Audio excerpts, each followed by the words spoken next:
Simone Sterling nervously adjusted her hair as she stared up at the departure board at Hartsfield-Jackson Atlanta International Airport, ATL. The flight to Phuket was delayed by half an hour, but that didn't bother her. The main thing was that the surprise had to go perfectly. Ronnie, her husband, was due to celebrate his 45th birthday in 3 days, but she had decided to show up early. She imagined how thrilled he would be to see her and Aaliyah standing in the doorway of the rented villa. "Mom, are you sure Dad will be happy?" asked 15-year-old Aaliyah, not looking up from her laptop. The girl was surprisingly serious for her age, with a sharp mind and incredible programming skills. "Of course, baby," Simone smiled at her daughter. "Daddy will be ecstatic. He missed us so much when he left for this business trip." Aaliyah nodded, but something odd flickered in her eyes. Simone didn't notice. She was too caught up in the anticipation of their reunion. 18 years of marriage, and she still felt the same excitement before seeing Ronnie as a giddy teenager. Ronnie Sterling was a man who commanded attention, tall, athletically built, with piercing gray eyes and a charming smile. His luxury residential construction company, Sterling & Associates, had been thriving for 10 years. They built high-end custom homes for Atlanta families, and clients trusted Ronnie not only because he was a professional, but because he seemed like such a reliable family man. In interviews with local papers, he often spoke about the importance of family values. He'd show pictures of his wife and daughter, and talk about how he loved spending time with his loved ones. "Family is the foundation of everything," he would tell journalists. "Without a solid home life, you can't build a successful business. My wife Simone is my rock, and my daughter Aaliyah is the meaning of my life." Simone believed every single word. They had met at a contemporary art exhibition and started dating. Simone was studying literature, and Ronnie was already a successful engineer. After their wedding 18 years ago, Simone dedicated herself to their family. She gave birth to Aaliyah, managed the household, helped her husband with the business, checking paperwork and communicating with clients. "Attention, passengers on flight DL 242 to Phuket," boomed the announcement over the loudspeaker. "Boarding is now beginning." Simone took Aaliyah's hand, and they walked toward the gate. In her purse was Ronnie's gift, a costly Rolex Submariner watch. Simone had seen him eyeing it in a jewelry store window 2 months earlier. At the time, he sighed and said, "Maybe someday." She had spent $20,000 on the watch, nearly all of her personal savings, which she had been setting aside from household money for 3 years. But for her husband's happiness, she was willing to do anything. Aaliyah followed her mother in silence. In recent months, the girl had become even more reserved than usual. Simone attributed it to adolescence, but sometimes she caught strange, inquisitive looks from her daughter. Aaliyah seemed to be analyzing something, calculating, but she never shared her thoughts. The girl really was unusual. At 12, she was creating simple websites. By 13, she'd mastered the basics of programming. At 14, she began studying data analysis. Her teachers at the high school said Aaliyah had phenomenal abilities in math and computer science. She effortlessly solved problems that others struggled with, won all the coding competitions, and yet remained modest. She never tried to stand out among her classmates. The flight lasted an eternity, 12 hours with a layover in Doha. Aaliyah spent most of the time on her laptop, writing code and studying diagrams and graphs. Simone tried several times to look over her daughter's shoulder, but Aaliyah subtly turned the screen away so her mother couldn't see anything. "What are you working on, sweetie?" Simone asked. "Preparing a gift for Dad," Aaliyah replied, her eyes glued to the screen. "A surprise." "What kind of gift?" "You'll see, Mom. I think it'll be very educational." There was a coldness in her daughter's voice that made Simone uneasy, but the plane hit a patch of turbulence, and her thoughts shifted to something else. Simone slept, dreaming of how she would spend a week with her beloved husband on the tropical island. She pictured them walking on the beach, having candlelit dinners, and swimming in the ocean. The last time they had vacationed together was 2 years ago in Miami Beach. Since then, Ronnie had been constantly busy with work, traveling on business and meeting with clients. Once I finish this project, we'll definitely go somewhere, he promised. But new projects kept piling up. Mom, Aaliyah called softly as the plane began its descent over Phuket. Are you sure you know the villa address? Of course, honey. Dad sent photos and a detailed map, a beautiful spot right by the ocean. He said he rented it especially for our family vacation. Aaliyah pressed something on the keyboard again and slowly closed her laptop. On her face was a strange mix of determination and sadness. Mom, no matter what happens, please remember that I love you very much, she said unexpectedly. Aaliyah, those are such strange words. What's going to happen? Nothing, Mom, just... The taxi ride from the airport to the villa took about an hour. The driver, a smiling Thai man named Sonchai, talked in English about the local attractions, pointing out temples and markets. Simone admired the Thai scenery the whole way. The palm trees, the exotic architecture.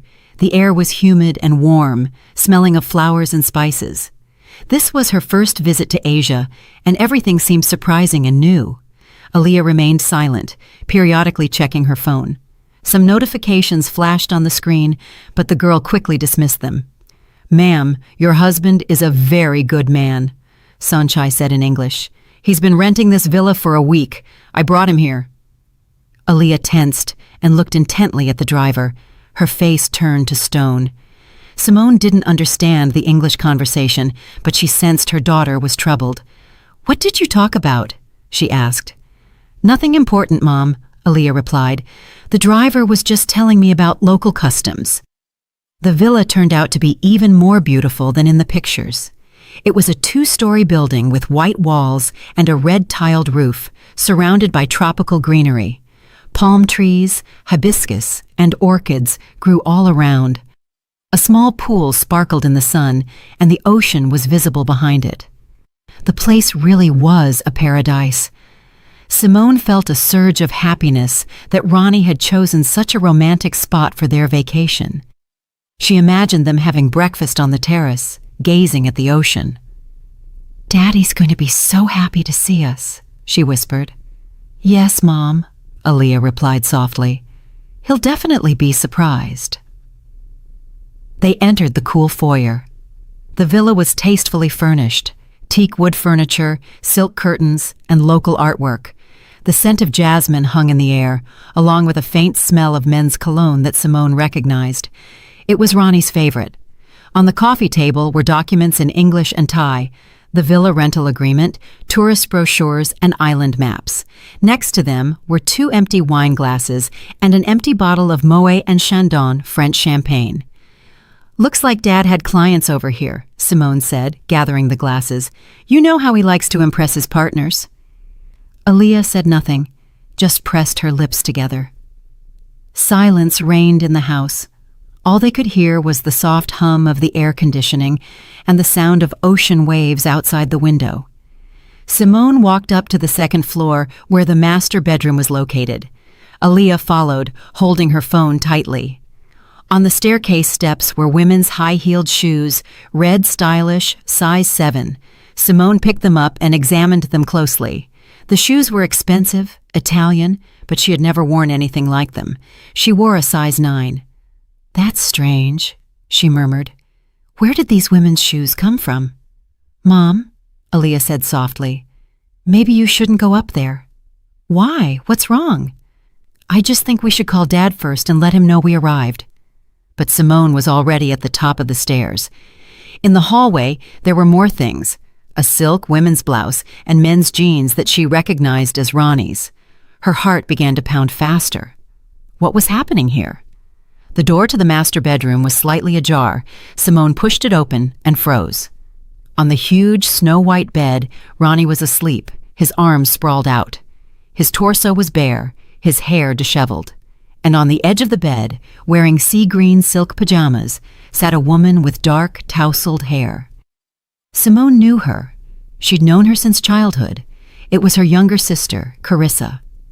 Time stood still. Simone felt the ground give way beneath her, the air leave her lungs. Her heart was racing, her head was buzzing, and her ears were ringing. 18 years of marriage, trust, love, shared plans, and dreams. Everything collapsed in a single second. And it wasn't with a stranger, but with her own sister. Carissa turned at the sound of footsteps and went white as a sheet. Her brown eyes, so similar to Simone's, widened in horror. "Sim," she whispered, completely lost. Ronnie woke up at this voice and sat up in bed. Seeing his wife, he opened his mouth but couldn't utter a word. His face was a mask of shock. "Mom, let's go," Aaliyah said softly, taking Simone's hand. "We don't have anything to do here anymore." Simone couldn't move. Her legs felt glued to the floor. Fragments of memories flashed through her mind. Carissa coming to visit, playing with Aaliyah, celebrating family holidays together. Ronnie joking with her, calling her little sis. Carissa comforting Simone when she complained about how busy her husband was. "Sim, this isn't what you think," Ronnie began, pulling the sheet up to cover himself. "We can explain everything." "Explain?" Simone's voice was hoarse. "What exactly can you explain? How my sister ended up in bed with my husband?" "Sim, I'm sorry," Carissa cried. "It just happened. We didn't plan it." "Just happened?" Simone felt fury roar inside her. "You flew to Thailand by chance? You ended up in this bed by chance?" "Mom," Aaliyah insisted, "we have to leave right now." Simone turned around and walked quickly toward the exit. Aaliyah ran after her. They left the villa, and Simone shakily called a taxi. "Hotel. Any hotel," she said brokenly to the driver. In the car, she broke down and wept. Aaliyah hugged her mother and stroked her hair without saying a word. Her face was stern and determined. When they arrived at the hotel and settled into the room, Simone still couldn't believe what had happened. She sat on the bed, staring into space, trying to comprehend that 18 years of her life had been a lie. The husband she trusted had betrayed her with her own sister. All their joint plans, dreams for the future, and memories were now poisoned by this discovery. Aaliyah sat beside her with her laptop, calmly working. Her fingers flew across the keyboard. Windows filled with programs, graphs, and tables flashed on the screen. "Aaliyah, what did you mean when you said you had already punished Dad?" Simone asked, wiping her tears. Her daughter looked up from the screen. In her eyes was an adult determination that surprised her mother. The 15-year-old girl looked like an experienced investigator, ready to present her findings. "Mom, I've known about their relationship for a while," Aaliyah said softly. "Grandpa Paul taught me about programming and data analysis. For the last 2 months, I've been collecting evidence of Dad's infidelity." Simone sat up in bed, not believing what she was hearing. "You knew what?" "I noticed weird things about Dad and Aunt Carissa's behavior. He became secretive. She started avoiding our family gatherings. Plus, I accidentally saw suspicious messages a few times and overheard phone conversations." Aaliyah turned the laptop toward her mother. The screen showed a complex program with multiple graphs, maps, and diagrams. "Do you know how modern technology works? People constantly leave digital footprints on the internet. Every social media post, every photo, every check-in at a cafe or restaurant, it all creates a portrait of their life." "What are you getting at?" Aaliyah opened the first section of her analysis. "Mom, Grandpa taught me how to create programs to collect and analyze public information, legal programs that only study what people post in open access. And I analyzed Dad's and Aunt Carissa's digital activity over the last 4 months. A map of Atlanta appeared on the screen, marked with multiple colored dots. "See these red dots? Those are places Dad checked in or posted about on social media. The blue dots are where Aunt Carissa was, and the green dots are where they were at the same time." Simone stared at the map in horror. There were so many green dots. Restaurants, cafes, shopping centers, even the gym. Oh my God, they were constantly meeting up. "That's not all," Aaliyah continued, switching to the next graph. "Here's the time-based analysis of their internet activity. Dad claimed he was working late, but his last posts on social media weren't made from the office, and Aunt Carissa supposedly went to the gym, but her geolocation showed restaurants and cafes. Simone felt shame and hurt burn within her. It turned out that all of Atlanta could have seen her husband was cheating, and she hadn't noticed a thing. And here's the most interesting part. Aaliyah opened another window. Analysis of their social media interactions. They liked each other's posts an average of 2 minutes after publication. They commented with veiled hints. They posted photos of the exact same locations just a few minutes apart. And all of this was publicly accessible. Yes, Mom. They thought that if they didn't take selfies together, no one would figure it out. But digital forensics is an exact science. All their meetings, all their hints, the entire schedule, it can be reconstructed from digital crumbs. Aaliyah displayed several more graphs. One showed the frequency of their messages at different times of the day. Another, the correlation of their moods by the tone of their posts. A third, the statistics of their appearances in the same locations. Math doesn't lie, Mom. The probability of them meeting by chance is less than 0.001%. It's a statistically proven pattern. Simone shook her head. Her daughter had become a real detective, using technologies she never even suspected existed. Aaliyah, what are you going to do with this information? Her daughter opened another program, a system for creating presentations and mass email deployment. I created a detailed analytical report on their secret relationship, scientifically grounded with graphs, statistics, and maps. Tomorrow morning, this report will be sent to all their friends, colleagues, and acquaintances. Aaliyah, you can't! Mom, I'm not stealing anyone's information or hacking accounts. I'm just systematizing what they themselves published on the internet. It's like journalistic research, only using big data and machine learning. Simone was silent. Part of her was horrified by her daughter's plan, but another part, the one burning with offense and humiliation, understood the justice of this approach. How exactly will you do it? She asked. Aaliyah smiled the cold smile of an investigator. I have an automated distribution program, tomorrow at 8 a.m., Atlanta time. When everyone checks their email before work, I will send the scientific analysis of their behavior to all their open friends' contacts on social media. And how did you get those contacts? Mom, friend lists on most social media platforms are open for viewing. I created a crawler program that collects this public information and forms databases. Everything is absolutely legal and ethical. Aaliyah showed her mother the final version of her report. It was a professionally crafted 30-page document titled Digital Analysis of Covert Social Connections, a Case Study in Familial Treachery. The introduction explained the research methodology. Then came sections on geolocation analysis, temporal activity correlation, social interaction analysis, communication tone, statistical conclusions. At the end were appendices with original data and programming code. This is a real scientific paper, Simone said in astonishment. Grandpa taught me that any serious claim must be backed by data. I'm not accusing Dad and Aunt Carissa of infidelity. I'm simply providing facts and allowing people to draw their own conclusions. Simone shook her head. Her 15-year-old daughter was planning a technological exposé with the cold calculation of a scientist. Aaliyah, are you sure? He's your father. Mom, the girl said seriously. Biological relation doesn't excuse betrayal. Ronnie Sterling made his choice when he started cheating on you with your sister. Now he'll face the consequences of his actions. Simone hugged her daughter. In that moment, she understood that Aaliyah hadn't been a child for a long time. The father's betrayal had forced her to mature early and become a strong, independent personality. What happens next? Simone asked. Next, we go back to Atlanta. You file for divorce and get everything you're entitled to by law. My report will be excellent evidence of infidelity for the court. And where will we live?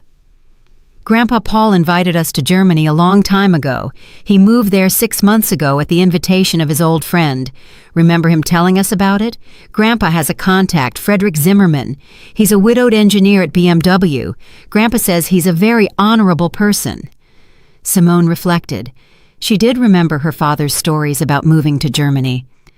Paul had received an invitation from his childhood friend, Frederick, with whom he had corresponded for many years. Frederick suggested he move to Munich and work as a consultant for German IT companies.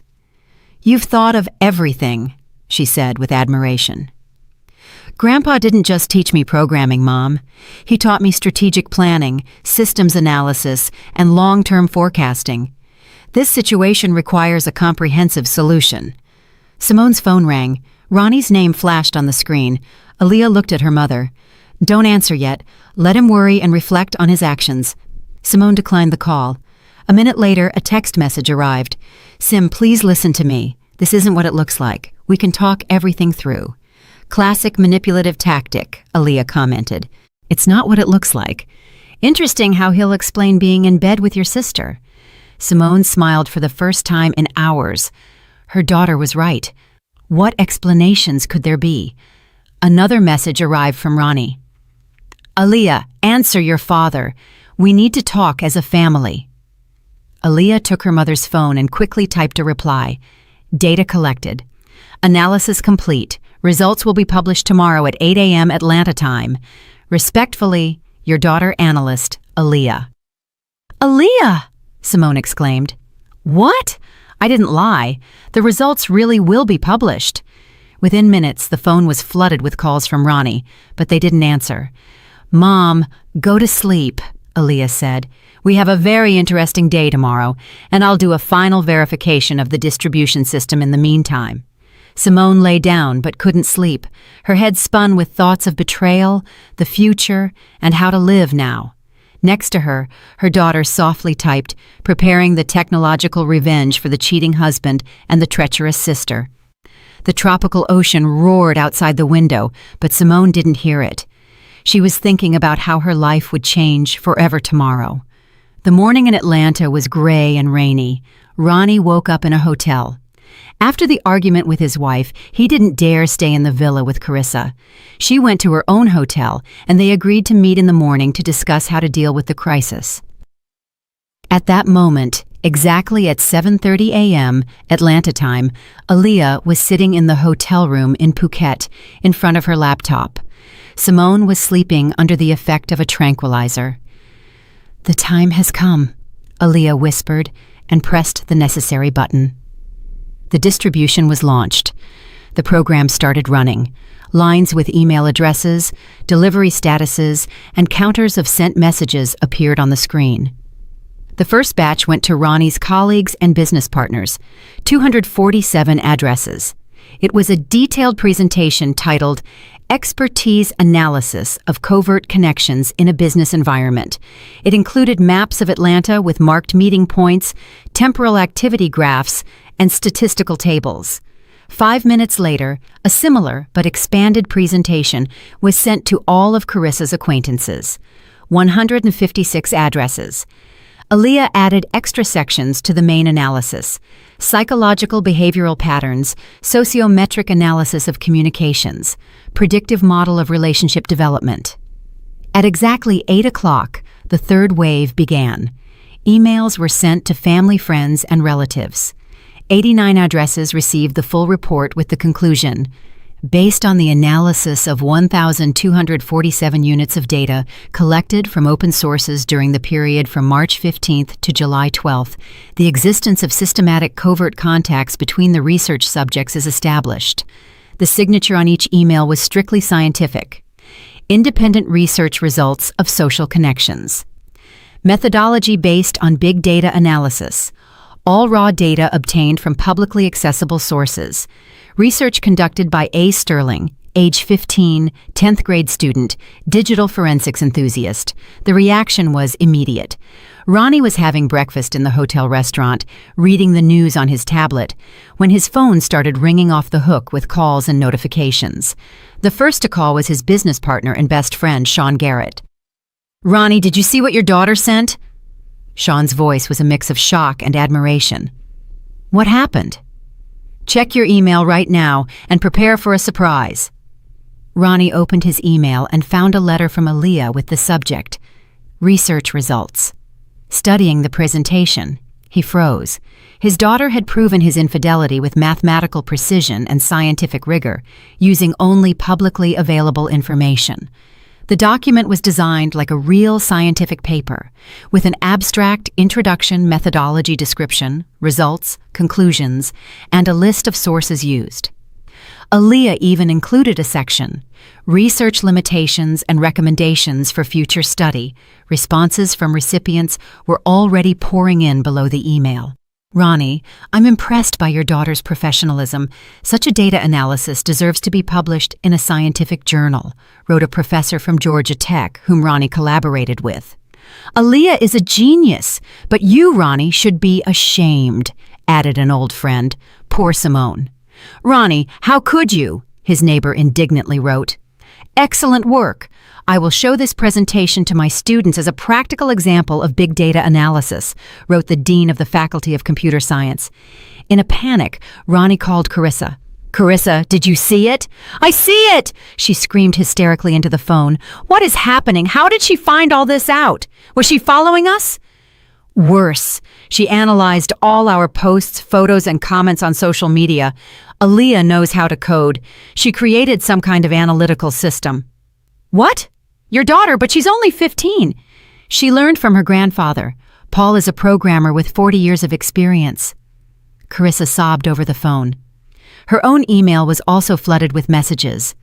But unlike the business letters Ronnie was receiving, hers were from friends, relatives, and colleagues, and all expressed condemnation or astonishment. Carissa, I can't believe it. How could you betray your sister? Wrote her best friend. Aaliyah is brilliant to write such a scientific paper at 15, admired a cousin.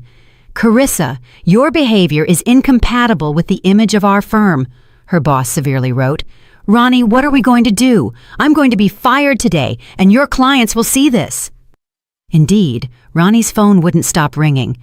Partners, clients, and employees were calling. His construction company primarily worked with family clients, building luxury homes for people who valued family status. And now, everyone saw scientifically proven facts that the company owner himself was systematically betraying his own family. Ronnie, said his biggest client, the Anderson family, who had ordered a home for $40 million. We are forced to terminate the contract. After studying your daughter's research, we cannot entrust the construction of a family home to a man who destroys his own family. But this is my private life. Ronnie, you yourself spoke in interviews about the importance of family values. We chose your company precisely for that, and now it turns out it was a lie. One after another, clients called and canceled services. By noon, Ronnie had lost orders totaling $110 million. But the financial side wasn't the worst part. It was the reaction of his social circle. Colleagues looked at him with a mixture of condemnation and admiration for his daughter's technological skills. Ronnie, your Aaliyah is simply a genius, they would say. What data analysis? But your behavior... Carissa, who had returned to Atlanta, meanwhile, was sitting in her office at the car dealership, trying to pretend nothing had happened. But colleagues looked at her with disapproval, and customers who recognized her from the presentation photo refused to work with her. During the lunch break, her boss called her into his office. Carissa, he said, holding up a printed copy of Aaliyah's presentation, your behavior is incompatible with the image of our company. We sell family cars to family people, and you destroy families. I'm sorry, but here's your final check. Goodbye. By evening, Aaliyah's presentation had spread all over the internet. It was reposted on social media, discussed in forums, and analyzed in tech blogs. The hashtag #HadDigitalJustice became the trending topic of the day. Look at how it should be done. She didn't hack anyone. She didn't steal anything. She just analyzed open information, users wrote. This is the future. Technology serving justice. 15 years old and already such an analyst. These kids should be admitted to the best tech universities without exams. Poor mom, but what a smart daughter. Ronnie tried to refute the analysis by hiring an IT consultant, but the specialist just shrugged. Ronnie, The methodology is impeccable. The data is verifiable. The statistics are irrefutable. Your daughter's work is at the PhD thesis level. It's impossible to refute this. You can only acknowledge the accuracy of the analysis. By the end of the day, the story reached national news. Journalists contacted data analysis experts who confirmed the extremely high professional level of Aaliyah's work. This is an outstanding example of applying digital forensics to domestic situations, declared the lead data scientist at a major university. The girl used advanced methods applied in serious scientific research. "Dad?" a calm child's voice sounded when Ronnie answered the call. "Aaliyah, baby girl, what have you done?" "I conducted a scientific investigation and shared the results with interested parties," the girl said coldly. "You and Aunt Carissa betrayed Mom, me, and our family. Now society is informed of this based on objective data." "Aaliyah, I can explain everything." "There's nothing to explain. Numbers don't lie. Facts speak for themselves. Mom and I are flying back to Atlanta tomorrow. We'll see you in court, where my analysis will become material evidence. But you are my daughter. I am the daughter of the woman you betrayed. Biological relation does not cancel moral responsibility. Goodbye, Mr. Sterling." And she hung up, leaving her father in complete despair before the digital justice orchestrated by his own 15-year-old daughter. Returning to Atlanta 2 days later, Simone felt like she was in a different world. The story of Aaliyah's digital exposé had become the main topic of discussion, not only in their circle, but far beyond. Journalists awaited them at ATL. Someone photographed Aaliyah with her laptop, and that photo became a symbol of the new generation, child prodigies who know how to defend justice with the help of technology. "Aaliyah, tell us how you learned such complex data analysis," reporters asked. "My grandpa Paul Daniels taught me the fundamentals, but the main thing is the desire to find the truth," the girl answered calmly. "Technology must serve justice." Simone immediately contacted a lawyer. Elaine Wallace, a family law specialist with 20 years of experience, agreed to represent her interests after studying the Sterling case, as it was already called in legal circles. "You have a unique situation," Elaine said, carefully reviewing Aaliyah's presentation. "Your husband's infidelity is proven using methods typically used in corporate and scientific investigations. This data analysis can be used as material evidence in court. And what about Aaliyah? She collected information about people. She exclusively analyzed publicly available data using her own programs and scientific methods. This is absolutely legal. Furthermore, her work has received expert recognition. A professor from Georgia Tech's Cybernetics Institute has already proposed including her case in the curriculum." Indeed, the story of the Sterling family was discussed far beyond Atlanta. Aaliyah was called a brilliant young researcher, a symbol of the digital generation and the future of data science. Memes appeared on the internet with her photo and captions like, "Don't mess with a programmer's granddaughter," and "Big data for family values." Major technical universities in the country sent Aaliyah invitations to summer science schools. The Massachusetts Institute of Technology, MIT, offered her a spot in a special program for gifted children. But most importantly, the story became an example of how modern technology can serve to restore justice in personal relationships. Ronnie tried to meet with his wife and daughter, but they refused contact. His business was crumbling before his eyes. Clients were massively canceling services. Partners were breaking contracts. His reputation was destroyed, not by gossip or rumors, but by scientifically substantiated facts that were impossible to refute. How can we trust a man who destroyed his own family to build a family home? Former clients wrote in reviews. It was especially painful for Ronnie that many admired his daughter's talents while simultaneously condemning his behavior.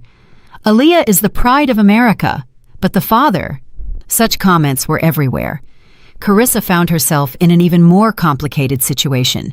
After being fired, she couldn't find a new job. The story of her infidelity, confirmed by digital analysis, became known to every staffing agency in the city. HR managers recognized her from Aaliyah's presentation photo. "Excuse me, but we can't hire a person with that reputation," they would tell her in interviews. "Our company values its image." Friends drifted away. Relatives condemned her. Even her social media profile became a subject of study. People analyzed her old posts, trying to find additional confirmation of Aaliyah's conclusions. The most difficult situation was for the girl's mother, Valerie.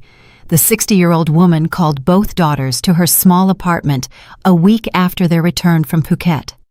"How could you do this to Sim?" the older woman cried. "Simone, you are a wife and mother. And you, Carissa, how dare you betray your sister?" Carissa sat with her head down, silent. Simone held herself with dignity, but it was clear that what had happened had taken a toll. "Mom, I'm not to blame for anything. They betrayed me," Simone said calmly. "But the scandal is all over the country. Aaliyah disgraced her father in front of the whole world." "Aaliyah simply analyzed public information and shared scientific facts," Simone responded firmly. "And I am grateful to her for the truth. It's better to know the bitter truth than to live a sweet lie." "And now what? How will you live?" "We'll start a new life, Mom. An honest life." Valerie looked at her younger daughter. "And you, Carissa, what do you say?" Carissa looked up, eyes tear-filled. "I don't know how it happened, Mom. Ronnie was so convincing. He said he didn't love Sim, that they only lived together for Aaliyah. I believed him. I was so foolish." "You're not foolish, Carissa," Simone said unexpectedly. "You're young and inexperienced. Ronnie is a grown man. He misled you, but that didn't excuse the betrayal." Meanwhile, Ronnie went between lawyers, trying to salvage the situation somehow, but the jurists only shrugged. Technically, Aaliyah hadn't broken any laws. Moreover, her methods were so professional that several law firms had already approached her with collaboration proposals. "Your daughter is a phenomenon," said one of Atlanta's top lawyers. "She conducted an investigation on the level of international detective agencies. Refuting her conclusions is impossible. The only thing left is to acknowledge their accuracy." Carissa also turned to lawyers, but the response was the same. Furthermore, several experts stated that Aaliyah's work could serve as the basis for a thesis on digital forensics. Local and national media continued to cover the story. Journalists wrote about the Generation Z digital generation that knows how to defend justice and how modern technologies are changing approaches to family conflict. They invited Aaliyah to several television shows, but she politely declined. "I'm not seeking fame," she said in a written comment. "My goal was to restore justice for Mom. The goal has been achieved. Now we want to live peacefully." Ronnie and Carissa became true social pariahs in their circles. They were pointed at in restaurants. Salespeople recognized them in stores from the presentation photo.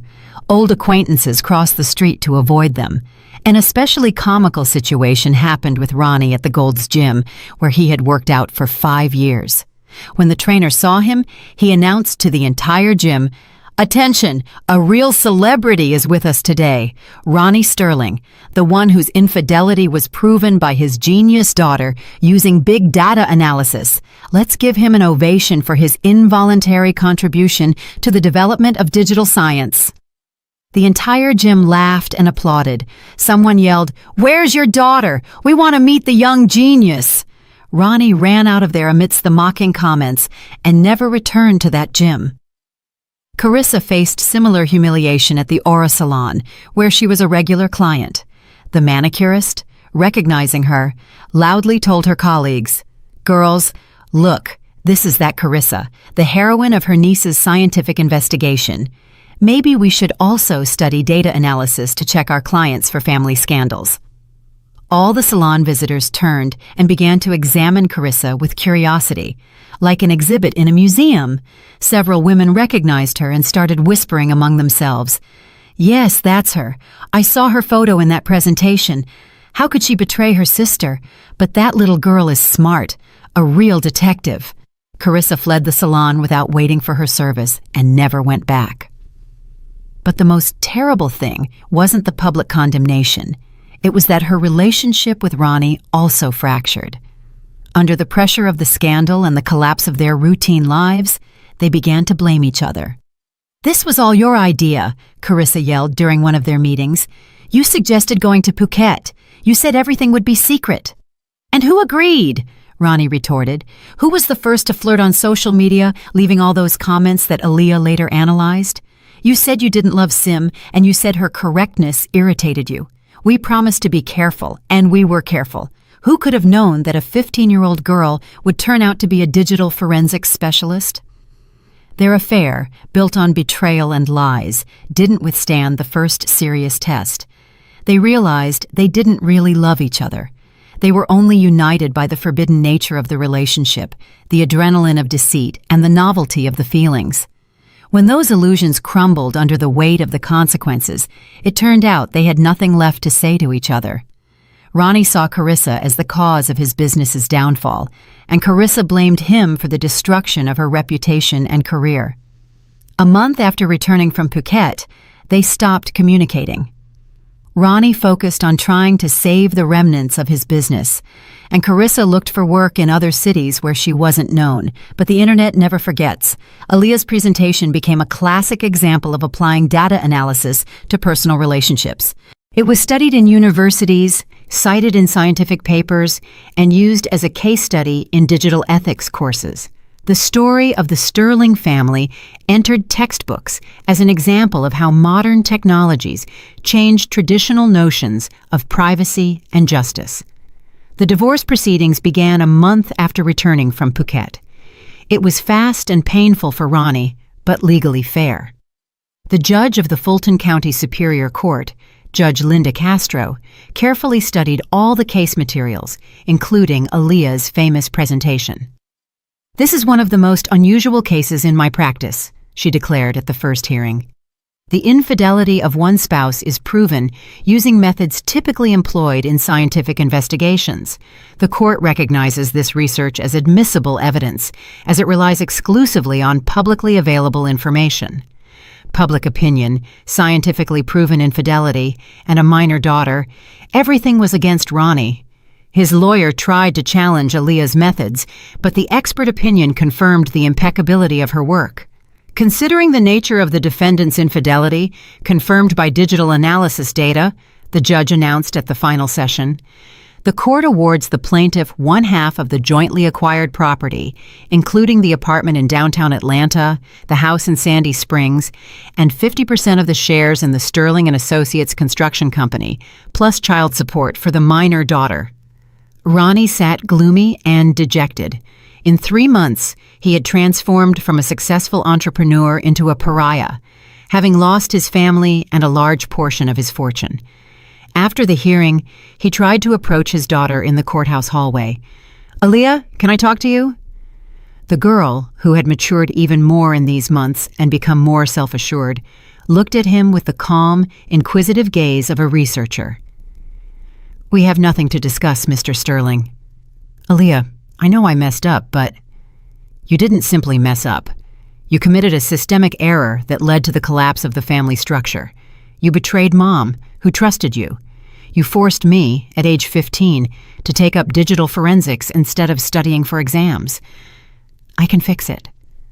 "Some systems cannot be restored after critical failure," Aaliyah replied coldly, using computer terminology. "Trust is a database that is impossible to recover after total damage." Simone took her daughter's hand. "Let's go, Aaliyah. We need to collect the documents and prepare for our new life." They turned and walked away, leaving Ronnie alone in the courthouse hallway, where not long ago he had felt like a confident and successful man. That same evening, Simone talked on the phone with her father in Germany. "Dad, the divorce is final. We're ready to move." "Wonderful, honey," Paul said happily from his new home outside Munich. "Frederick is really looking forward to meeting you both. He's prepared separate rooms. He's arranged an internship for Aaliyah at the BMW Research Center. He says such talents should be developed in the best European environment." Simone smiled. In recent months, she had thought a lot about the future, Starting a new life at 38 in another country was scary, but it was also exciting, especially considering she now had sufficient means for a comfortable move. Frederick Zimmerman was her father's old friend, a man in his 50s, widowed for 3 years, and working as a principal security engineer at BMW. According to Paul, he was a kind and honorable person who had always been interested in Spanish culture and literature. He spoke Spanish fluently, read Spanish classics, and studied the history of Spain.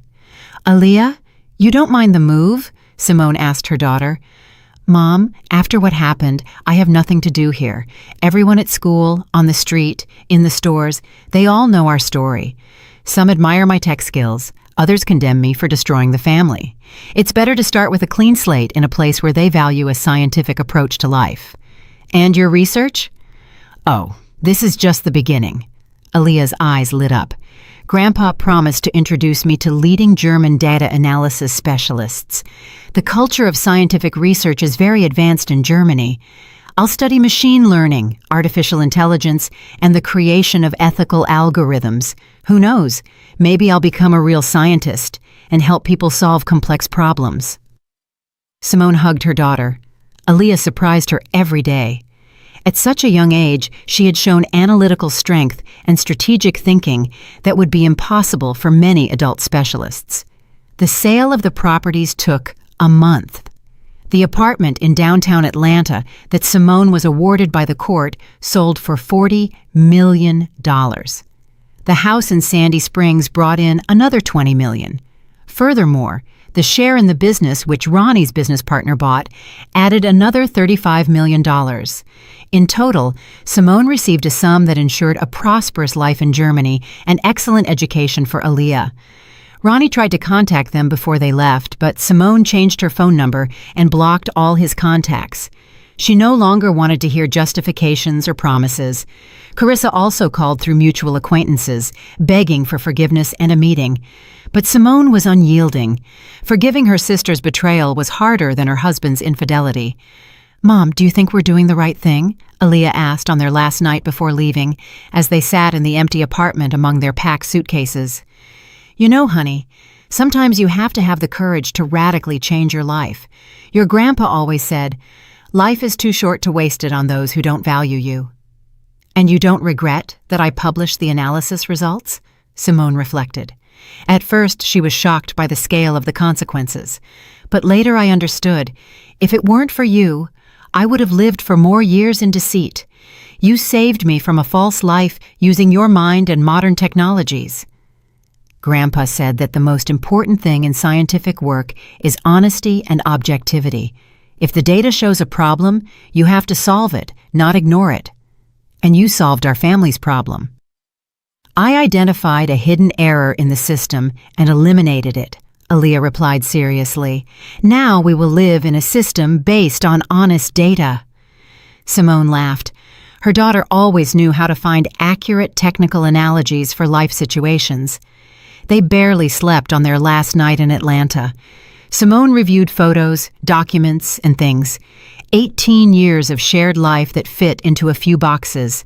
Everything else proved unnecessary in the new life. Aaliyah worked on her computer, preparing a new research project for the German university. She planned to create an ethical data analysis system to prevent family conflicts. Imagine, Mom, she said, you can create an algorithm that analyzes people's compatibility before they get married. Not for spying, but for better mutual understanding. This won't be an invasion of privacy. On the contrary, it will help people be more honest with each other. If partners know their differences in values, goals, and interests beforehand, they can discuss them and make conscious decisions. At ATL, they didn't look back. Ronnie did not prevent his daughter's departure from the country. A new life awaited them in Germany with Paul and his friend Frederick. Left behind were the betrayal, the pain, the shattered illusions, and the triumph of justice achieved with the help of science and technology. The plane landed at Munich Airport on a sunny September morning. Simone looked out the window at the tidy German fields, organized highways, and clean cities, thinking that this was precisely where her new life would begin. Paul met them in the arrivals hall with a broad smile and a huge bouquet of flowers. Next to him stood a tall man in his 50s with kind blue eyes, a neatly trimmed gray beard, and a smile that immediately inspired trust. "Simone, Aaliyah, welcome to Germany," her grandfather hugged them. "And this is Frederick Zimmerman, my best friend, and now your friend too." Frederick gallantly kissed Simone's hand and gave Aaliyah a fatherly hug. "Welcome to our home," he said in good Spanish with a slight German accent. "I'm so glad to meet Paul's family, especially the young genius everyone already knows about." Aaliyah looked at him, surprised. "Everyone?" "Yes, honey. Your work has become a classic example of applying data analysis. They write about it in German scientific journals. Students at technical universities study it. You're famous." The house outside Munich, in the quiet district of Bogenhausen, turned out to be a spacious, two-story structure in traditional Bavarian style, with white walls, wooden balconies, and a red-tiled roof. A well-kept garden grew all around, with apple trees, roses, and neat vegetable beds. "This is our house," Paul said. "Frederick graciously agreed for us all to live here together. It has 5 bedrooms, and he's lived alone since his wife passed away." "This house is too big for one person," Frederick added. "And now there will be a real family here. That's good." Aaliyah was given a spacious room on the 2nd floor with a garden view. To her surprise, the room was equipped like a real research lab. A new computer with 2 monitors, tablets, and special equipment for data analysis and machine learning. "Grandpa, this is a whole scientific station," the girl exclaimed. "Frederick put a lot of effort into it," Paul smiled. "He's a BMW engineer. He understands technology. He said a talent like yours needs to be developed in the best conditions." "I contacted colleagues at the BMW Research Center," Frederick added. "They're ready to offer you an internship. Part-time, of course, so it doesn't interfere with your studies, but you'll be able to work on real projects with real scientists." Simone got a beautiful room with a view of the foothills of the Alps, visible in the distance. The room was tastefully furnished with antique furniture, pictures of Bavarian landscapes, and a large window with flowers on the sill. "Is this temporary?" she asked Frederick. "This is your home, Simone," he replied seriously. "For as long as you want to stay here. Paul told me what you went through. You deserve peace and happiness." The first few weeks in Germany flew by like a fairy tale. Simone enrolled in intensive German courses at the local language school for immigrants. The teacher, Frau Müller, was impressed by her abilities. "You have an excellent foundation," she said. "You're clearly an educated person. In half a year, you'll be speaking like a German." Simone also began studying the peculiarities of German culture, traditions, and laws. Frederick patiently explained the subtleties of local life, took her around the area, and introduced her to neighbors. In Germany, they highly value order, punctuality, and honesty, he explained. "Here, you can build a stable and predictable life. That's what you need after all the turmoil." Aaliyah immersed herself in the study of new technologies. Her grandfather introduced her to local data specialists working at large IT companies and research centers. The girl quickly mastered new methods of information analysis and began working on projects that seemed futuristic. "Aaliyah," Dr. Klaus Weber, head of the Artificial Intelligence Department at BMW, once said, "You're working at the level of our best PhD candidates. At your age, this is simply incredible." "I want to create technologies that help people," Aaliyah replied. "My first project showed me what power data holds. This power must be used for good." Frederick often talked with Simone in the evenings when they strolled in the garden or sat on the terrace with tea. He talked about his work and life in Germany and asked about Atlanta. Gradually, Simone realized that before her was an amazing man, intelligent, kind, with a keen sense of humor and deep inner culture. "Simone," he said one evening as they admired the sunset, "I'd like to invite you out to dinner, just the 2 of us." Simone was flustered. After the divorce, she wasn't ready for romantic relationships yet. "Frederick, I appreciate everything so much, but I understand," he smiled gently. "Just as friends, with no obligations. I enjoy your company, and I'd like to get to know you better." The dinner at a cozy Bavarian restaurant went wonderfully. Frederick talked about his work on car safety systems, projects to create autonomous vehicles, and how technology is changing the world. Simone shared memories of Atlanta, her life, and plans for the future. "Do you miss your wife?" Simone asked carefully. "I do miss her," Frederick answered honestly.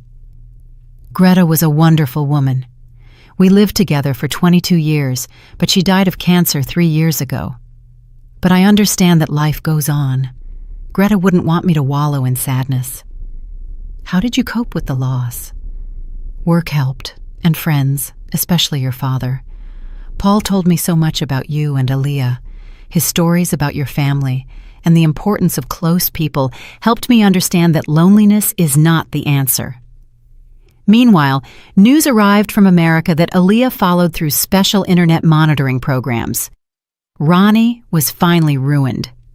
Without major clients, his construction company went bankrupt 6 months after the scandal. He sold the remnants of his property, paid off debts, and moved to Jacksonville, Florida, where he got a job as an ordinary foreman on a construction site. His story was so well known that finding a job in his specialty in Atlanta proved impossible. Carissa also left the capital. She moved to a small town in Savannah, Georgia, where she found work as a salesperson in an electronics store. She rented a 1-bedroom apartment on the outskirts and tried to forget the past, but the internet doesn't forget. Sometimes, new acquaintances recognized her from the same presentation that was still used as an example in university courses. "Mom, don't you pity them?" Aaliyah asked when they discussed the latest news during a family dinner. "You know, honey, I pity them as people who made a mistake," Simone replied, "but they chose their own path. In life, every action has consequences." "Grandpa says there's a law in programming. Garbage in, garbage out," Aaliyah added. "If you input lies and betrayal into the system, you get a corresponding bad output." "Exactly. And they got the logical result of the justice algorithm's work." Frederick listened to the conversation with interest. "Aaliyah, you reason like a true philosopher," he said. By the end of their first year in Germany, Simone spoke German fluently, obtained a residence permit, and found work as a translator for a large tourist company. Her duties included accompanying Spanish-speaking tourists around Bavaria, translating documents, and organizing cultural programs. The job was fascinating.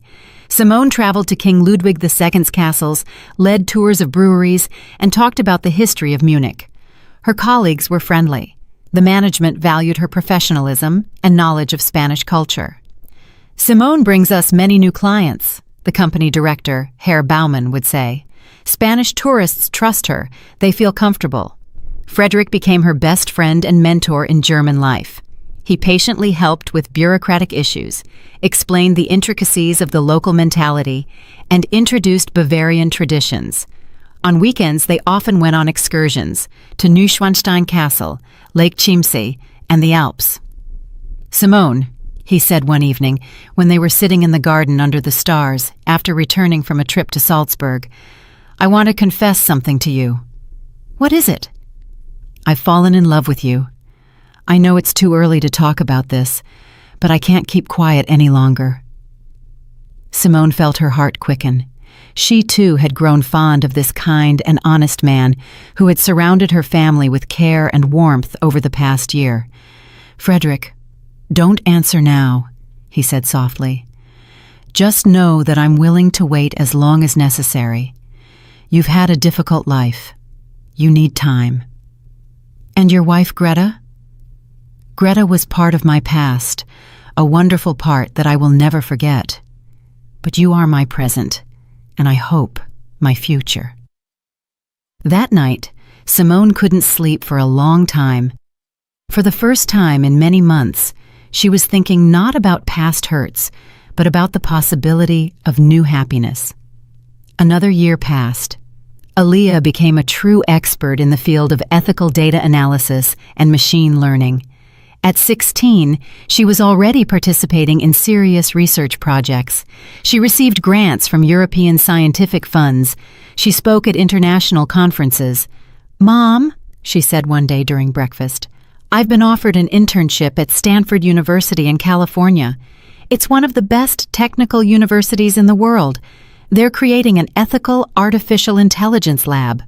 That's wonderful, honey, Simone rejoiced. I'm so proud of you. Do you know what's the most interesting part? My story with Dad is being studied as a classic example of responsible technology application. Professor Mueller says, I showed how data analysis can be used to restore justice without violating laws and ethical principles. And a journalist wrote to me, Aaliyah continued. He wants to do a big report on how teenagers are using technology to solve family problems. He says such stories are becoming more common. And what did you say? That I'm ready to give an interview, but only if the material is dedicated to the ethical aspects of technology application, not the sensational details of our family drama. Simone was amazed by her daughter's wisdom. Aaliyah reasoned like an experienced scientist, understanding the responsibility that came with her knowledge and experience. The relationship with Frederick developed slowly and gently. He didn't rush things, didn't pressure her. He was just there, reliable, understanding, and caring. Gradually, Simone realized she had fallen in love with this patient and noble man. The decisive moment came in winter when Simone caught the flu. Frederick looked after her with such tenderness and care that she finally understood. This was true love, based on mutual respect and understanding. Dad, she told her father one evening when they were sitting in his office, I'm thinking of marrying Frederick. Daughter, I was only hoping for this. Frederick is a wonderful person. He will take care of you and cherish you. And most importantly, he understands what it means to be honest with loved ones. And how will Aaliyah react? Ask her yourself, but I think she'll only be happy. The conversation with her daughter was easy and natural. Mom, I'm so happy. Aaliyah hugged her mother. Frederick is great. He's kind, smart, honest, and he loves you. You can see it in how he looks at you. You don't object? On the contrary, I'll have a stepfather who will never betray me, who understands the importance of science and ethics, and with whom I can discuss complex artificial intelligence issues over family dinner. You don't miss America? You know, Mom, home isn't a place on the map. Home is the people who love and understand you. Here we have Grandpa and Frederick and opportunities for growth. This is our home. Frederick proposed on the second anniversary of their life in Germany. He took Simone to the mountains, to a small 17th century church on an alpine slope, which offered a breathtaking view of the valley. Simone, he said, standing before the altar, you changed my life. You showed me that I can love again, that I can be happy. Will you be my wife? The ring was simple and elegant, white gold with a small diamond. Simone cried tears of happiness, saying, Yes. The wedding was modest but very warm. It took place in May in their garden. Only the closest people attended, Paul, Aaliyah, some of Frederick's friends, and Simone's colleagues. Aaliyah rejoiced for her mother and offered a toast that surprised everyone present. Mom and Frederick, your love is proof that after a systemic failure, you can create a new, more perfect life program. You showed that honesty and trust are the foundation of any stable relationship. The newlyweds spent their honeymoon in Italy. Frederick showed his wife Venice, Rome, and Florence. For the first time, Simone felt what it meant to be truly happy in a marriage, when your partner loves you for who you are, when there's no need to hide anything or pretend. Thank you for showing me what true love should look like, Simone, Frederick said one evening as they walked across the Rialto Bridge in Venice. It was you who taught me to open my heart again. After Greta's death, I thought I could never love again, but you and Aaliyah brought back my faith in family. Meanwhile, news continued to arrive sporadically from America. Ronnie moved from city to city, trying to find his place in life, but his reputation followed him. The story of the analytical exposé had become legendary. It was discussed in the IT community, studied in universities, and used as a case study in digital ethics courses. Carissa found a job in a small town. She lived quietly and withdrawnly. She tried to contact Simone several times through social media, asking for forgiveness, but Simone did not reply. One autumn evening, Aaliyah approached her mother with an unusual proposal. "Mom, aren't you going to forgive Aunt Carissa?" "Why do you ask that?" "Well, look, we're happy. We have a wonderful family, a great life, and interesting work. You married an amazing person. Maybe it's worth letting go of old grudges."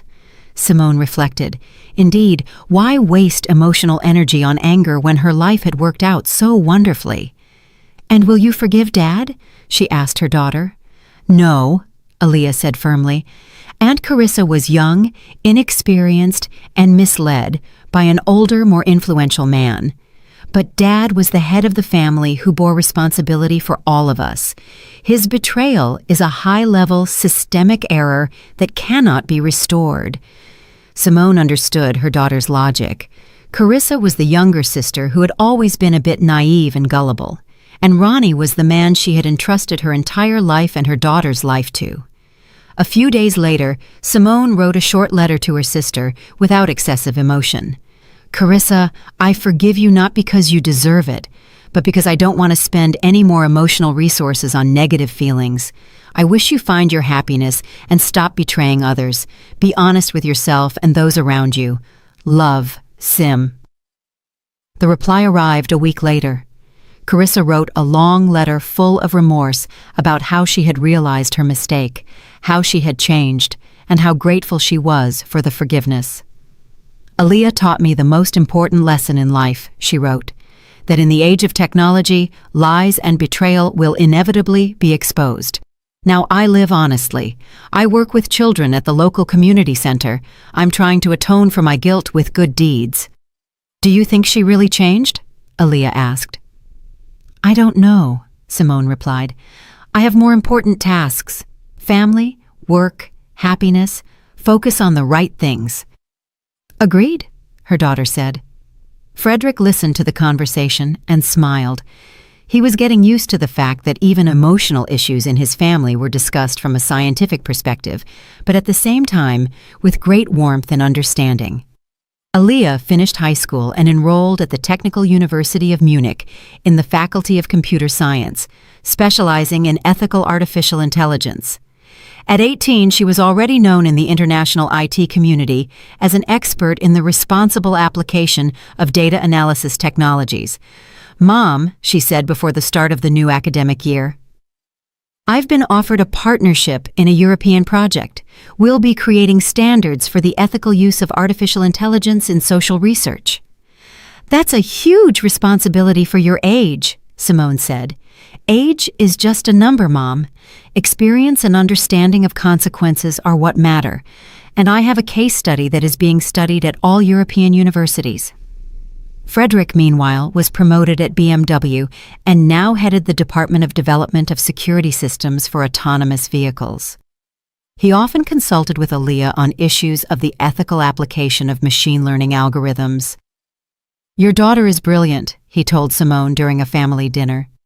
"At her age, I only dreamed of entering university, and she is already advising major corporations on digital ethics issues." "The main thing is that all this doesn't go to her head," Simone worried. "Don't worry," Frederick smiled. "Aaliyah has a very healthy relationship with her fame. Yesterday, I heard her explain to a journalist that her goal isn't fame, but creating technologies that make the world more honest and just."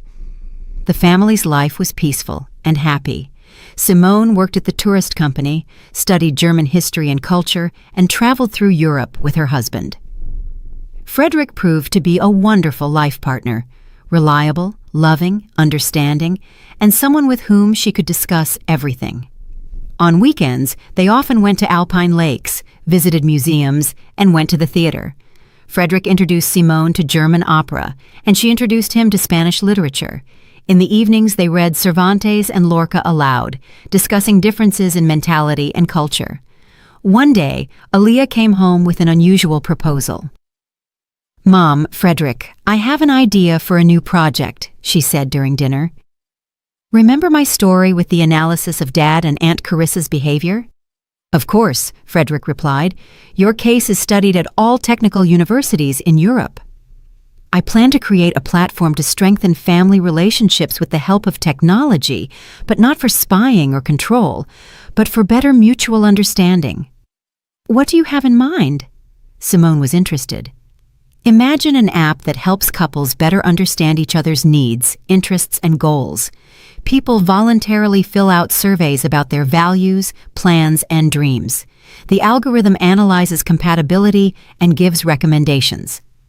Aaliyah showed the model of her app on her tablet. For example, the system can show that partners have different ideas about financial planning or raising children. This will help them discuss important issues before they become sources of conflict. What about privacy? Frederick asked, ever the security engineer. All data processing happens locally on user devices.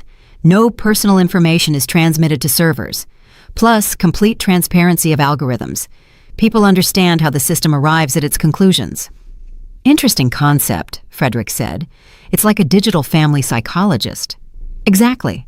But based on science, not subjective opinions, and accessible to everyone, not just those who can afford an expensive specialist. They discussed the idea for a long time. In the end, Aaliyah decided to make it the topic of her final degree project at the university. Meanwhile, unexpected news arrived from America. Ronnie contacted Paul on social media and asked him to relay that he wanted to see his daughter. He writes that he has changed, understood his mistakes, and wants to apologize to Aaliyah and thank her for the lesson, her grandfather said during a family lunch.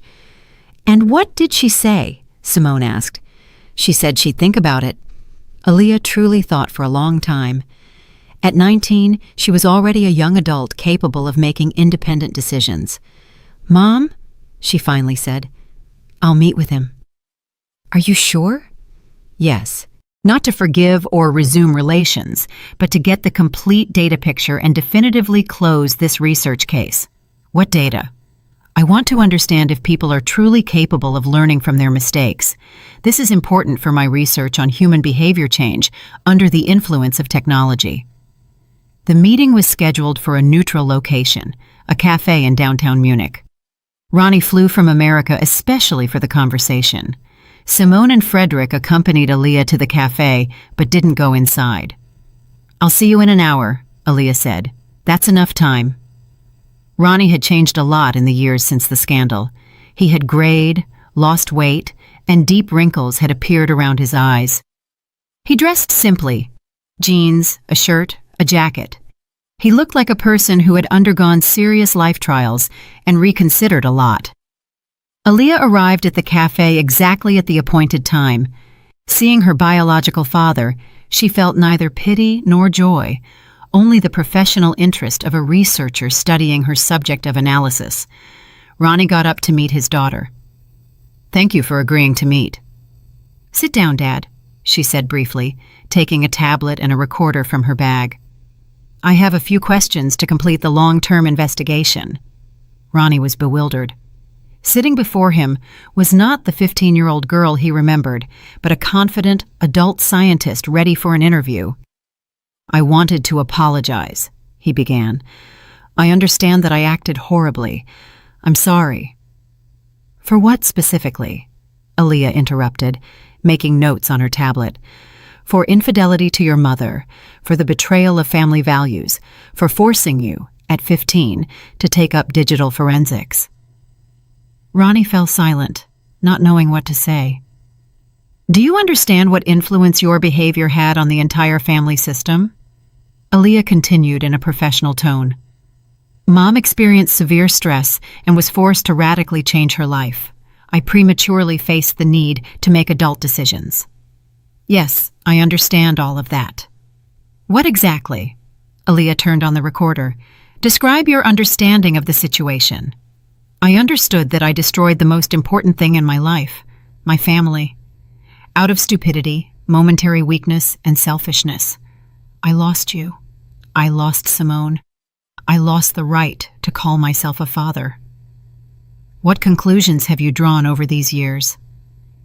That honesty is the basis of everything, that you can't deceive loved ones, and that every action has consequences that can destroy the lives of many people. Aaliyah wrote down his answers, occasionally asking clarifying questions. How did your life change after the publication of my analysis results? I lost everything. Business, house, reputation, friends. I had to start over in another city. I work as a simple foreman. But you know what? I deserved it. Your analysis was absolutely fair. You're not angry with me for the exposé? Angry? Ronnie looked at his daughter in surprise. On the contrary, I'm grateful. You showed me the truth about myself. Yes, it was painful, but it was just. You defended your mother using your mind and knowledge. Aaliyah nodded, continuing to write. And how is your relationship with Carissa? We stopped communicating after that. We realized that we weren't united by love, but by an illusion built on deceit. When the deceit was exposed, it turned out we had nothing to say to each other. Last question, Aaliyah said, looking at her father with an attentive gaze. What do you want from this meeting? Ronnie thought for a moment. I want you to know that I'm proud of you, of who you became, what you achieved, and how you use your skills. You became an amazing, intelligent, principled, and fair person. And this is despite the fact that I failed you as a father. And that's all. I'm not asking for forgiveness. I don't deserve it. I just want you to be happy and to know that your work changed not only our family but many other people. They write about you, they study you. Your example helps others. Aaliyah turned off the recorder and closed the tablet. Data collected, analysis complete, she said, standing up from the table. And what is the conclusion? People are capable of learning from errors when the consequences are serious enough. Your case confirms the theory that technology can serve as a tool for education and behavior change. She started toward the exit, but turned in the doorway. Mr. Sterling, live honestly. That's the only way to build normal relationships with people. Aaliyah, he called out. Yes, thank you for the lesson. It was tough, but fair. Aaliyah nodded and left the cafe, leaving Ronnie alone with his thoughts and the understanding that he had lost his daughter forever, but at the same time, he had helped her become stronger. Simone and Frederick were waiting for her outside. How was the meeting? Her mother asked. Productive, Aaliyah replied. I obtained confirmation of my hypothesis that serious consequences can change a person's behavior. Dad truly understood his mistakes.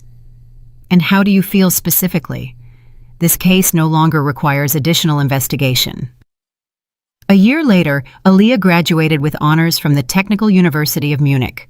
Her final project, Ethical Technologies for Strengthening Family Relationships, caused a sensation in academic circles. Several large technology companies offered her jobs, but she chose a position as a researcher at the European Institute of Digital Ethics. Mom, she told Simone on the day of her graduation, when they were celebrating her success as a family. Now I understand why all of this happened years ago. What do you mean? Dad's betrayal, my analysis, our move, you meeting Frederick. It was a sequence of events that led us to the correct family system configuration. Simone hugged her daughter. Aaliyah had grown into a wonderful, intelligent, strong, and principled woman, capable of turning life's challenges into a source of knowledge and strength. Frederick was proud of his stepdaughter as if she were his own. He helped her secure internships at the best European research centers. He introduced her to leading specialists in artificial intelligence. You know, Frederick told Simone as they celebrated Aaliyah's success, your daughter truly changed the world. Her technology is already helping thousands of families build honest relationships. She taught people that in the age of big data, honesty is not just a moral choice, but a practical necessity, Simone added. The compatibility analysis system created by Aaliyah was implemented in several European countries as part of premarital preparation programs. People voluntarily used it to better understand each other and prevent conflicts. Meanwhile, Carissa sent Aaliyah a congratulatory card for her graduation. In it, She wrote that she was proud of her niece and that the story of her exposé had become the most important lesson of her life. Carissa really had changed. She worked at a children's center, helped troubled teenagers, and was married to a good man. Aaliyah taught me the main thing, she wrote, that lies are always exposed and honesty is the only path to happiness. Ronnie no longer attempted to contact the family. He worked at a construction company in Jacksonville. He lived modestly and solitarily. The story of the technological exposé followed him everywhere, but he no longer complained. He accepted it as the just consequence of his actions and lived honestly, as his daughter had advised him.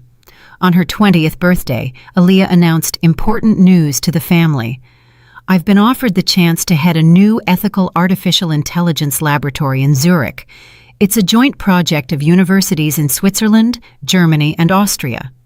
That's a massive responsibility for your age, Simone said. I'm ready, Mom.